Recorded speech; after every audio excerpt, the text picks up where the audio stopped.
ছোট্ট সোনামণিরা, এখন আমরা শিখব ব্যঞ্জন বর্ণ।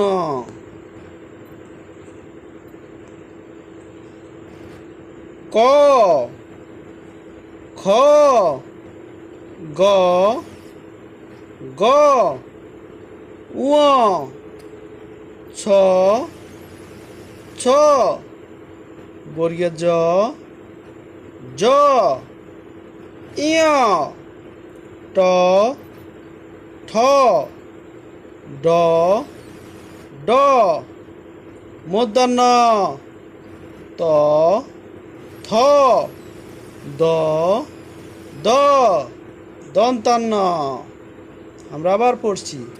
ক, খ, গ, ঘ, ঙ, ছ, ছ, বর্গীয় জ, জ, ঞ, ট, ঠ, ড, ঢ, মূর্ধন্য ত, থ, দ, দ, দন্তান্ন।